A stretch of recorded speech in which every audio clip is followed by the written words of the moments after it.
Welcome back. అయితే coming to Seshagiri గారు, so ఈ విషయంలో పర్టికులర్గా ఇన్నిసార్లు సింథటిక్ అపర్చర్ రాడార్ ఈ సిస్టమ్తోనే మనం వెళ్తున్నాం కాబట్టి, సో దీని గురించి క్లియర్గా you are the right person to explain కాబట్టి బ్రీఫ్గా మాకు దీని గురించి మా ప్రేక్షకులకి ఎక్స్ప్లెయిన్ చేస్తారని కోరుకుంటున్నాను.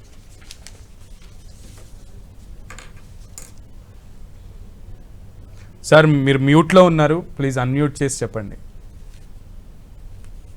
ఇందాక చందు గారు చెప్పినట్టుగా అటువైపు వెళ్ళాలి అంటే ఏది ఈ భూమికి సంబంధించిన వివరాలు సంపాదించాలి అంటే అది కెడస్ట్రల్ మ్యాపింగ్ అనేది సపరేట్గా ఉంటుంది. ఓకే, ఇది చేయబోయేది ఏంటంటే ఫస్ట్ వన్ ఈకో సిస్టంలో the forest distribution, disturbance and growth, active crop area, surface water extent and soil moisture. In addition to that, mangroves అనేవి ఈ యొక్క నీటి వనరులు ఉన్న చోట అదనంగా పెరుగుతూ ఉంటాయి. అవి అంతమొందుతున్నాయా లేకపోతే వృద్ధి చెందుతున్నాయా అని చూడటానికి ఈ భూమి యొక్క పర్యావరణం ఈకో సిస్టమ్ గురించి స్టడీ. ఇందులో ఆటోమేటిక్గా మీరు ఆన్ చేయగానే వచ్చే డేటాని సిస్టమ్ ప్రొవైడింగ్ డేటా అంటాం. లేదు నేను ప్రత్యేకంగా స్టడీ చేయాలి కాబట్టి దీన్ని వేరే మార్గంగా దీన్ని స్టడీ చేయాలంటే ఆన్ డిమాండ్ అంటాం. అంటే ఆన్ డిమాండ్ ఇచ్చే డేటా కొంత ఉంది, సిస్టమ్ ఆటోమేటిక్గా ఇచ్చే డేటా ఉంది. ఇందాక మనం ఈకో సిస్టమ్ గురించి మాట్లాడుతున్నాం. క్రయోస్పియర్కి వచ్చేసరికి wet snow cover, glacier facies and glacier velocity fields, and in addition to that sea ice ground line positions exactగా ఇస్తుంది అనమాట. The pulse those generated pulses will measure these things accurately. ఆ తర్వాత ఈ యొక్క దీంట్లో డిఫరెన్షియల్ ఇంటర్ఫెరోమెట్రీ అని ఉంది. ఆ డిఫరెన్షియల్ ఇంటర్ఫెరోమెట్రీ ఏం చేస్తుందంటే భూమి మీద ఉన్న ఉపరితలం ఏమాత్రం కదలికలు చిన్నవి కానీ పెద్దవి కానీ ఏర్పడితే ఒకసారి చూసిన దగ్గర నుంచి రెండవసారి చూసినప్పటికీ తేడా ఉంటే ఊరికినే పసిగట్టగలం. దాన్ని బట్టి మరి భూకంపాలు కనుక ఇందాక అన్నారు భూకంపం వచ్చిందని, ఇలాంటి వాటికి ఎన్ని చోట్ల ఎంత కదలిక ఉంది చూడటానికి వీలవుతుంది. ఇది భూ ఘనస్థితిని పరిశీలించడానికి వీలవుతుంది. అందుకనే సాలిడ్ ఎర్త్ సైన్స్ అంటాం దాన్ని. ఇది మూడైంది. నాలుగోది ఏంటంటే ఇది ఓషన్ సర్ఫేస్ విండ్ స్పీడ్స్. ఎందుకంటే ఈ ఓషన్ సర్ఫేస్ విండ్ స్పీడ్స్ వలన మీకు మేఘాలు ఏర్పడటం, వాతావరణం, ఆ తర్వాత ఇలా సునామీ ఏర్పడినప్పుడు ఈ విండ్ స్పీడ్స్ వలన ఎటువైపు విండ్ స్పీడ్ ఎక్కువ ఉందని చూసి పసిగట్టి మరి ఎటువైపు ఏ ప్రాంతంలో ఎంత కెరటాలు రావచ్చు అనేది కూడా చూడొచ్చు. ఇవన్నీ లెక్కేసినట్టయితే దాదాపు 16 నుంచి 18 వెరైటీస్ ఆఫ్ డేటా కలెక్షన్ వచ్చింది. ఇందులో కొన్ని స్విచ్ ఆన్ చేయగానే వచ్చేది, కొన్ని ఆన్ డిమాండ్ మాత్రం షెడ్యూల్ చేయాల్సి ఉంటుంది. So Seshagiri garu, we're already about to start. ఇంకో 27 సెకండ్స్లో మనం ఇస్రో నుంచి ప్రయోగం స్టార్ట్ అయింది ఆల్రెడీ. సో 3 స్టేజెస్లో ఇది జరగబోతోంది. సో కౌంట్ డౌన్ స్టార్ట్ అయింది, కౌంట్ డౌన్ చూద్దాం. 5 kilometers stand by for the time mark and increase the velocity from 3.5 kilometers per second to 7.5 kilometers per second.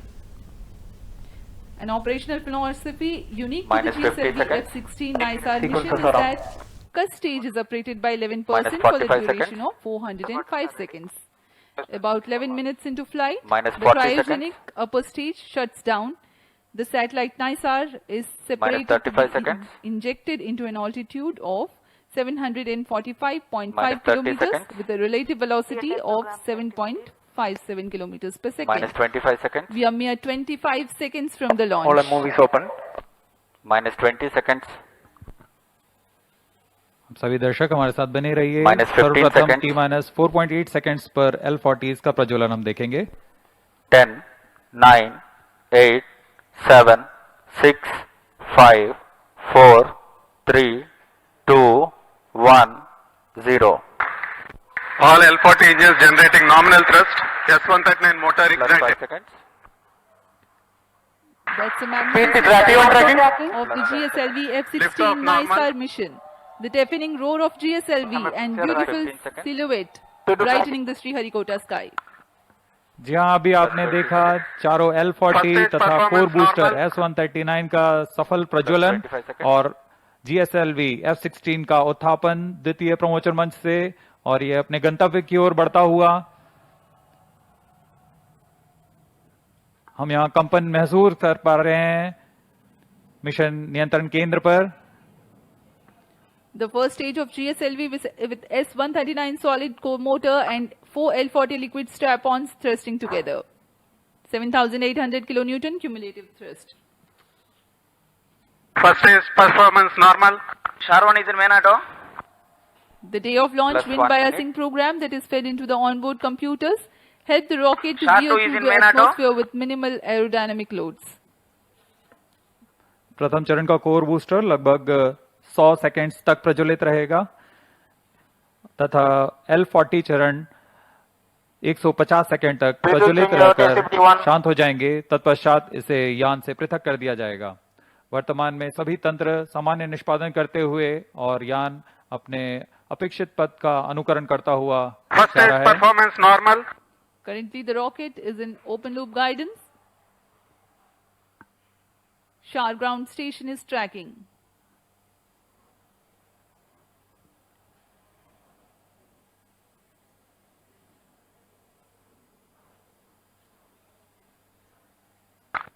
S139 burnout. Core booster का प्रज्वलन समाप्त हो चुका है। Here Plus we have 2 an minutes. announcement from the Range Operations Director that the booster has stopped its operation. The 4 L40s are thrusting still. First stage performance normal. प्रथम चरण का कार्य निष्पादन पूरी तरह सामान्य। यान उद्दिष्ट दिशा की ओर अग्रसर होता हुआ वर्तमान में प्रथम चरण प्रज्वलित है। L40s प्रज्वलित हैं। इनका कुल कार्यकाल 150 सेकंड का होगा। L40 shut off. GS2 ignited. GS1 separated. 1S. IS 1/2 main separated. जी हाँ, अभी आपने सुना रेंज ऑपरेशन निदेशक ने इसकी पुष्टि की है। प्रथम चरण को सफलता से पृथक किया जा चुका है Payload तथा fairing separated. द्वितीय चरण का प्रज्वलन शुरू हो चुका है। Marking Closed loop the guidance milestone of initiated. the flight, the GS1 has undergone a hot separation and GS2 commenced its operation and thrusting nominally. The payload fairing has also been separated and closed loop guidance has been initiated. जी हाँ, इस दौरान Second यान stage performance normal. वातावरण से बाहर जा चुका है, इसलिए पेलोड फेयरिंग या ऊष्मा कवच की आवश्यकता नहीं रहती, इसलिए इसे यान से पृथक कर दिया जाता है। और अब यान क्लोज लूप गाइडेंस के अंतर्गत है और स्वतः ही अपना दिशा निर्धारण कर रहा है। Powered by the Vikas engine that uses the Earth storable propellant combination of UH-25 and N2O4, the second stage of GSLV develops 846 kilonewton thrust in vacuum.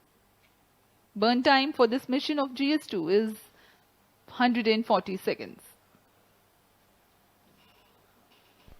Plus 4 minutes.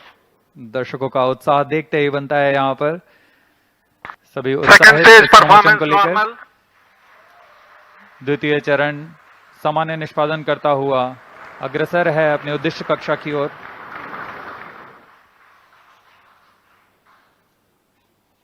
इसमें इस चरण में UH-25 तथा N2O4 ईंधन का प्रयोग किया जाता है। यह विकास इंजन द्वारा संचालित है। इस चरण का कुल प्रज्वलन काल लगभग 150 सेकंड का होगा। Cryo stage start authorized. जैसा कि हमने पहले बताया था, द्वितीय चरण Second प्रज्वलन stage के दौरान performance ही normal. तृतीय चरण को अनुमोदित कर दिया जाएगा। There is a confirmation of the authorization of the third stage or the cryo stage GS2 thrust cutoff. operation.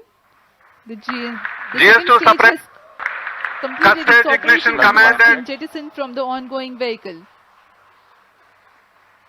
द्वितीय चरण के सफलतापूर्वक प्रदर्शन के पश्चात Cryo stage इसे यहाँ से ignition पृथक कर दिया confirmed. गया है और तृतीय तथा अंतिम चरण का प्रज्वलन शुरू हो चुका है। The यह बहुत ही cryogenic जटिल चरण है।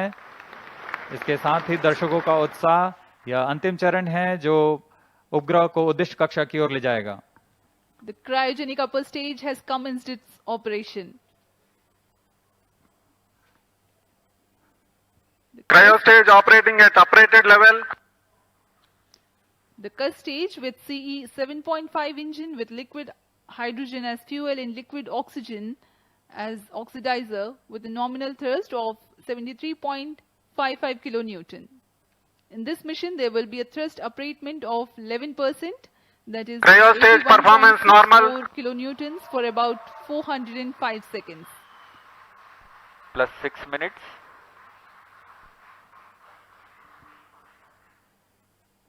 वर्तमान में तृतीय चरण क्रायो अपर स्टेज कार्यरत है।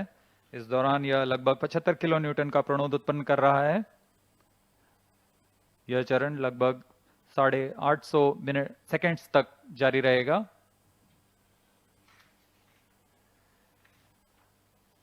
वर्तमान में सापेक्ष गति 3.49 किलोमीटर प्रति सेकेंड। సో ఫస్ట్ స్టేజ్ సక్సెస్ఫుల్గా కంప్లీట్ అయింది and later on second stage కూడా సక్సెస్ఫుల్గా కంప్లీట్ అయింది. ఇప్పుడు థర్డ్ స్టేజ్లోకి ఎంటర్ అయింది. సో ఈ స్టేజెస్ 3 స్టేజెస్లో ఈ ఉపగ్రహ ప్రయోగం అయితే జరగబోతోంది. సో దీని గురించి ఇంకా క్లియర్గా బ్రీఫ్గా మనకి ఎక్స్ప్లెయిన్ చేస్తారు రఘునందన్ కుమార్ గారు. సో రఘునందన్ కుమార్ గారు, సో 2 స్టేజెస్ సక్సెస్ఫుల్గా కంప్లీట్ అయింది అండ్ వాళ్ళందరూ కూడా హర్షాతిరేకాలు వ్యక్తం చేస్తున్నారు.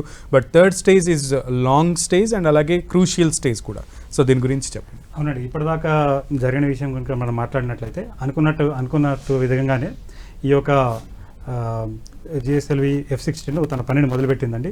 సో మొత్తానికి ముందుగా మనం చెప్పుకున్నాం, మొత్తం 3 స్టేజ్ల్లో ఈ ఒక వెహికల్ పనిచేస్తుంది. అంటే మొత్తం ఎంత 18 నిమిషాలు 35 సెకండ్ల పాటు ఈ ప్రస్థానం ఉండబోతుంది. అంటే మనము 5 గంటల 40 నిమిషాలు కదా, 5 గంటల 58 నిమిషాల వరకు కూడా ఈ వివిధ స్టేజెస్లో ఈ యొక్క వెహికల్ ఏం చేస్తుంటే తనలో ఉన్న ఇంధనాన్ని మండిస్తూ ఈ ఉపగ్రహాన్ని ఎక్కడ తీసుకెళ్ళాలి, 745 కిలోమీటర్ దూరం తీసుకెళ్ళడమే కాకుండా కావాల్సిన వేగాన్ని కూడా ఇవ్వాలి. అంటే ఎంత, అది సుమారుగా మనకి 7.5 కిలోమీటర్ పర్ సెకండ్ వేగాన్ని మనం దానికి అందించాలన్నమాట అండి. సో మనందరికీ తెలుసు, ఏదైనా సరే మనం ఏదైనా వస్తువుని మనం పైకి విసిరేస్తే కింద పడిపోతుంది. సో ఇప్పుడు మనం శాస్త్రవేత్తలు ఏం చేస్తున్నారంటే మనకి ఇక్కడ ఎస్కేప్ వెలాసిటీ కాదండి, ఆర్బిటల్ వెలాసిటీ. ఎస్కేప్ వెలాసిటీ అంటే భూమిని దాటేసి వెళ్ళిపోవడానికి. సో భూమి కక్షలు తిరగడానికి కావాల్సిన వేగాన్ని మనం ఇవ్వాలి. అయితే ఇప్పుడు మన ప్రేక్షకులు ఏం చూశారు అంటే కరెక్ట్గా 5 గంటల 40 నిమిషాలకి ఒక ఇది జరిగింది. మొదటి స్టేజ్ సుమారుగా మనకి 2 నిమిషాల 36 సెకండ్ల పాటు ఆ మొదటి స్టేజ్ తన ఇంధనాన్ని మండించిందండి.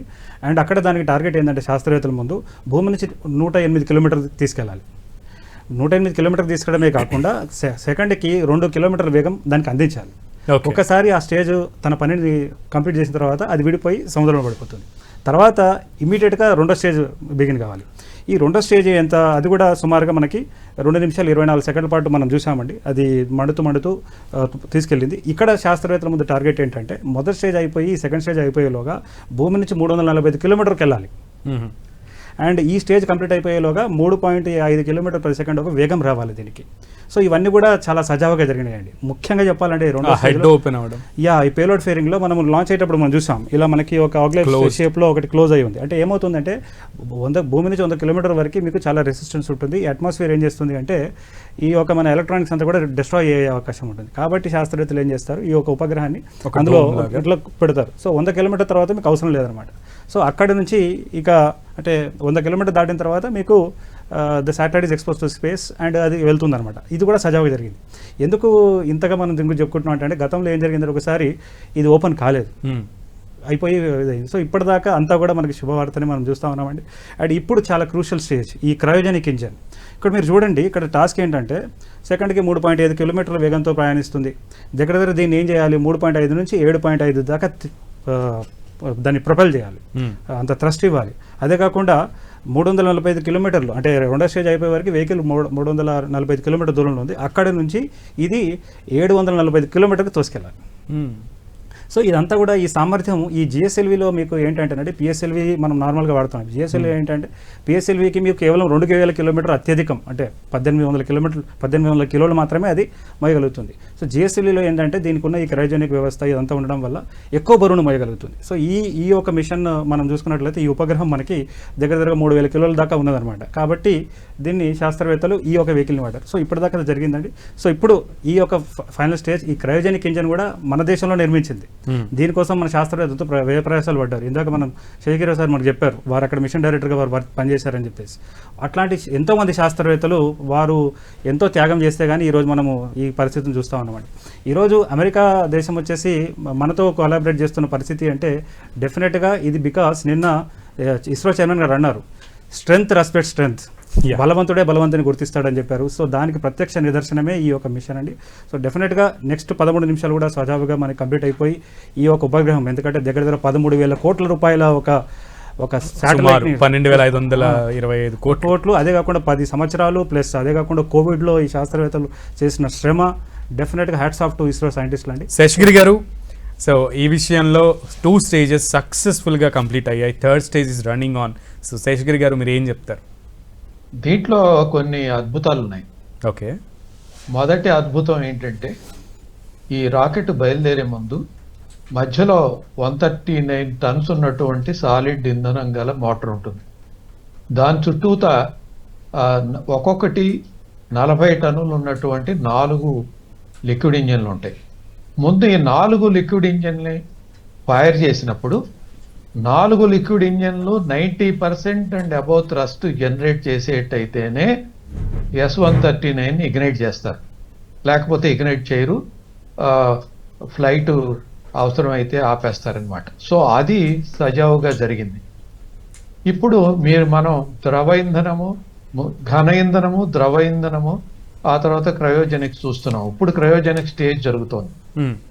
మీరు గనక 1 గ్రాము యొక్క ఇంధనాన్ని గనక మండిస్తే ఎక్కువ స్పెసిఫిక్ ఇంపల్స్ అంటే ప్రయాణానికి ఒక వస్తువుని తీసుకెళ్తున్నప్పుడు ఎంత ఇంపల్స్ జనరేట్ చేసి ముందుకు తీసుకుపోబడుతుంది అనేది, అది గనక చూసినట్టయితే అన్నిటికన్నా తక్కువ ఇంపల్స్ ఉన్నది ఘన ఇంధనం, ఆ తర్వాత ఎక్కువ ఇంపల్స్ ఉన్నది ద్రవ ఇంధనం, ఆ తర్వాత ఎక్కువ ఇంపల్స్ ఉన్నది క్రయోజెనిక్స్. ఇప్పుడు క్రయోజెనిక్ స్టేజ్ రన్ అవుతుంది. అందుకే క్రయోజెనిక్ స్టేజ్, ఎవరైతే క్రయోజెనిక్ స్టేజ్కి మాస్టరీ చేస్తారో వాళ్ళు ఎక్కువ బరువుగల ఉపగ్రహాలను తయారు చేయడానికి, రాకెట్లు రూపొందించడానికి వీలుంటుంది. కాబట్టి ఈ యొక్క క్రయోజెనిక్ స్టేజ్ 400 కిలోమీటర్ల ఎత్తు 345 దగ్గర నుంచి పెంచుతుంది. అలాగే 3.5 నుంచి 7.5 కిలోమీటర్ పర్ సెకండ్కి పెంచుతుంది. ఇందులో మళ్ళీ అవసరమైతే నామినల్ థ్రస్ట్ నుంచి ఆపరేటెడ్ థ్రస్ట్కి మార్చుకోవచ్చు కొంత సమయం పాటు. ఆ తర్వాత ఆపరేటెడ్ థ్రస్ట్ దగ్గర నుంచి నార్మల్ థ్రస్ట్కి తీసుకురావచ్చు. అవన్నీ జరుగుతాయి. దీంతో ఇంకొక అడ్వాంటేజ్ ఏంటంటే ఇది మండించుకుంటూ పోతే దాంట్లో గనక కంట్రోల్ గనక లేకపోతే మనం ఎక్కడైతే శాటిలైట్ని ప్రవేశపెట్టాలని ఒక పర్టికులర్ పాయింట్ అనుకున్నామో అది దాటిపోయే అవకాశం ఉంటుంది. అందువలన శాటిలైట్ ఇంజెక్షన్ అచీవింగ్ కండిషన్స్ అని ఉంటాయి. ఓకే, అంటే అక్కడ ఆర్బిటల్ ఎలిమెంట్స్ ఉంటాయి అన్నమాట. ఆ ఆర్బిటల్ ఎలిమెంట్స్ రీచ్ అవ్వంగానే cryo stage will be cut off. ఇంధనం ఉన్నా కూడా క్రయో స్టేజ్ కట్ ఆఫ్ చేస్తారు.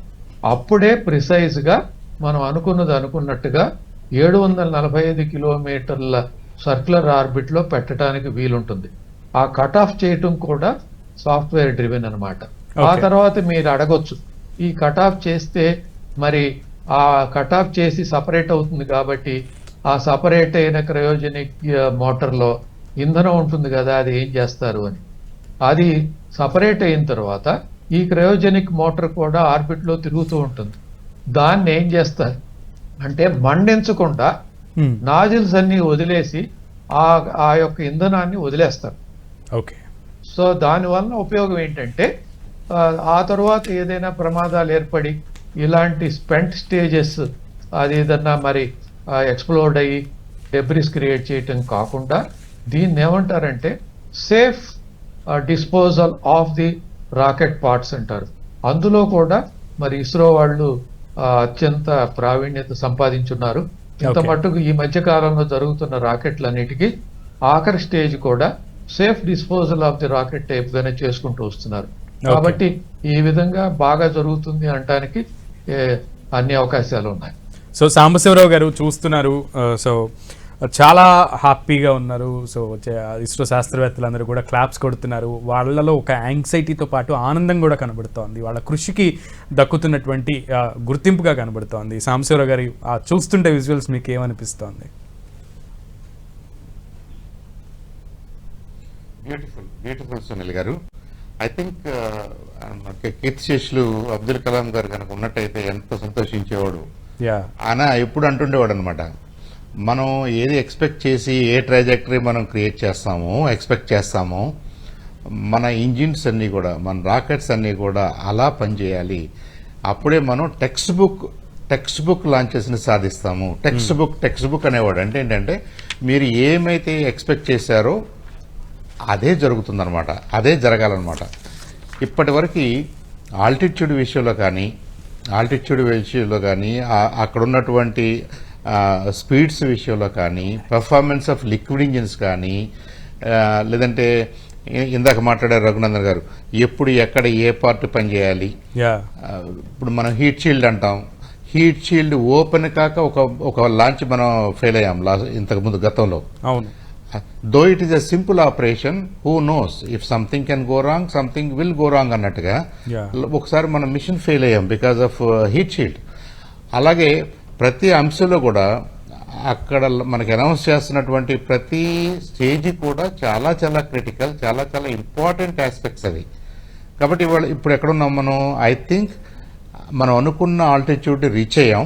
ఆల్మోస్ట్ ఇంకొక 1 minute అండి. దీన్ని ఫైనల్ గా ఇంజెక్ట్ చేసి వాళ్ళు స్టెబిలైజ్ చేసుకోవడానికి వీలుగా టు సేవ్ మోర్ ఫ్యూయల్. ఇప్పుడు ఐ థింక్ మీ స్క్రీన్ మీద నేను చూస్తుంది altitude is already hire than almost 800 kilometers ఏమో చూపిస్తున్నారు.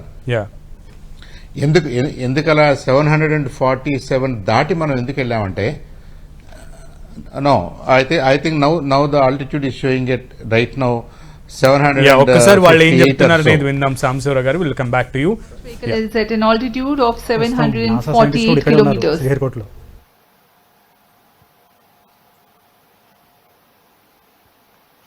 कक्षा की स्थितियां प्राप्त होते ही उपग्रह नाइसार को अंतक्षेपित किया जाएगा. Eagerly awaiting the satellite separation event. Cryo stage performance normal.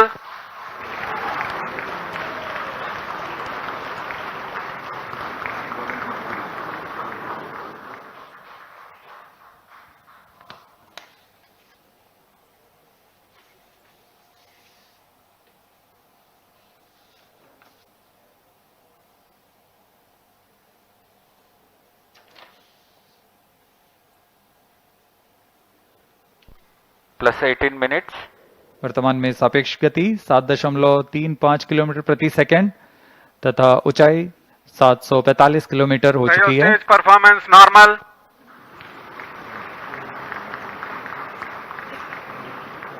The cryo stage is performing nominally. Cryo stage thrust cutoff. The thrust Standard has been cut off injection of the cryo conditions achieved. stage, and next event is the NISAR separation, which is perhaps very close. जी हाँ, जैसा अपेक्षित था. NISR spacecraft separated. GSLV-F16 NISR mission accomplished successfully, handed over to the mission director. जी हाँ, इसकी पुष्टि हो चुकी है. This is promotion mission mission director. पे सफलता प्राप्त की जा चुकी है. GSLV-F16 vehicle has successfully injected the NISR satellite into its designated injection orbit. The GSLV-F16 NISR mission is successfully accomplished. History has been written today as NISAR has been placed in the orbit successfully. Many hearty congratulations to ISRO, NASA, and the users worldwide who will derive benefits of the Earth observation with this state-of-the-art NASA ISRO synthetic aperture radar satellite. Do stay tuned. Tune in for the address by Secretary DOS and Chairman ISRO and mission executives. We take leave from you. Namaskar. इस प्रक्षेपण के साथ नाइसार का promotion mission सफल होता है। आप सभी दर्शकों और वैज्ञानिकों को हार्दिक शुभकामनाएं। आइए आप सबको इसरो अध्यक्ष डॉक्टर वी नारायणन तथा विशिष्ट वैज्ञानिकों के शुभ संबोधन के लिए लिए चलते हैं।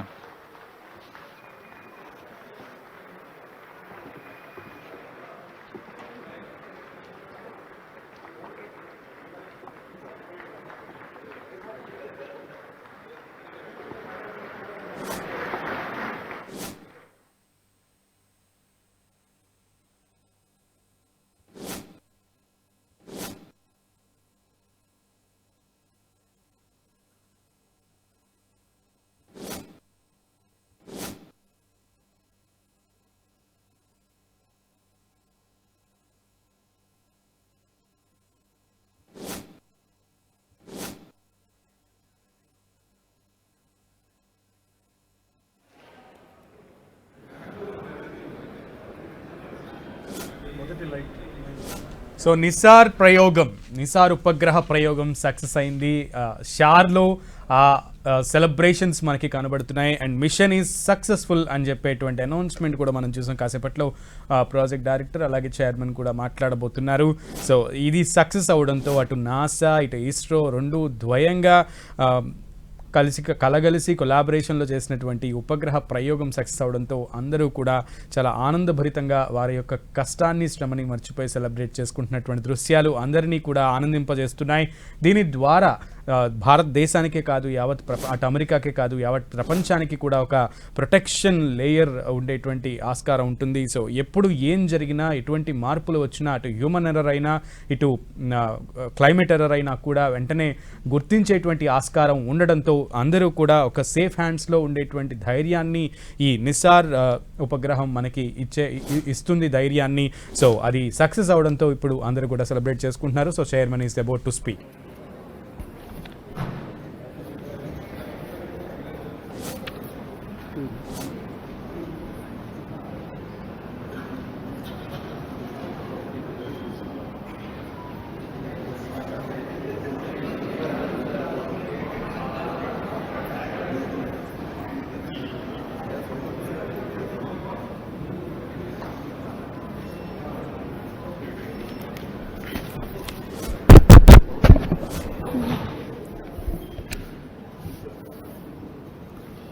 CS announced.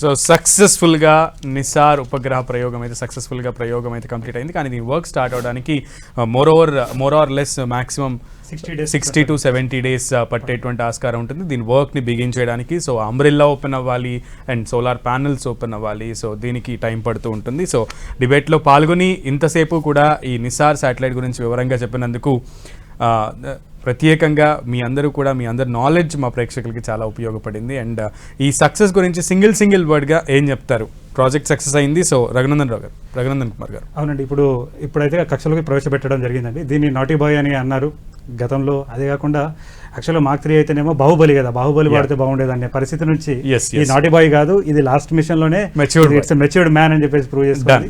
సో ఆ అప్లాజ్ అండ్ అలాగే ఆ కంగ్రాచులేషన్స్ అటు సాంబశివరావు గారు అలాగే శేషగిరి గారు మీ దగ్గర నుంచి కూడా నేను ఎక్స్పెక్ట్ చేస్తున్నాను. So time is very less. So I'm very sorry and thank you so much for the time you have dedicated to us. So ఇది వాల్టీ స్పెషల్ డిబేట్. మళ్ళీ కలుద్దాం.